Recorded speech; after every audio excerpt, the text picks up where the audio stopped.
အားလုံးပဲမင်္ဂလာပါเนาะပြပေးမယ်ဒီ sensor လေးကတော့ကျွန်တော်တို့ read photo electric sensor ပဲဒါဒီ Keyence ကထုတ်ထားတဲ့ photo electric sensor ဒါပေမဲ့သူ့ရဲ့ type ဒီကျွန်တော်တို့က retro reflective method နဲ့ sensing လုပ်ထားတဲ့ sensor အဲ့တော့ပြီးခဲ့တဲ့ video မှာကျတော့ကျွန်တော်တို့က diffuse mode နဲ့ပြထားတဲ့လောက်ထားတဲ့ sensor ပြထားတယ်အခုဒီမှာဆိုကျွန်တော်တို့ကretro reflective ဘယ်လိုလုပ်လဲဆိုတာပြမယ်အခုဒီမှာဆိုလို့ရှိရင်ကျွန်တော်တို့ကသူ့အတွက်ကဘာလို့လဲဆိုရင်အခုဒီမှာဖြစ်တဲ့ကျွန်တော်တို့က reflector လို့ပါတယ်ဒီလိုမျိုး reflector လေးလို့တော့ဗောနော်ဒီ reflector ကျွန်တော်ကတ်ထားလိုက်တာဗောနော်အဲ့တော့သူကသူဒီတိုင်းနေလို့ရှိရင်ကျွန်တော်ဘာဖြစ်လဲသူ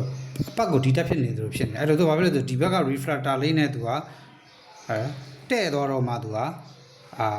ဒီကတက်ဖြစ်မယ်အဲ့ကြားတဲ့ကို object ဝင်လာတော့မှကျွန်တော်တို့က sensing လုပ်တဲ့ method ပါတကယ်လို့ဒါဒီ reflector လေးမရှိဘူးဆိုရင်သူကအမြဲတမ်း on နေမှာဖြစ်ပါတယ်အခုဒီမှာဆိုလို့ရှိရင်ကျွန်တော် reflector ကိုဒီမှာကျွန်တော်ချထားလိုက်ပြီပြီးတော့ဒီ sensor လေးနဲ့ကျွန်တော် reflector နဲ့ကိုကျွန်တော်တက်အောင်ထားရပါတယ် reflector နဲ့မတက်ရင်သူကအမြဲတမ်း on နေမှာပေါ့နော်အဲ့တော့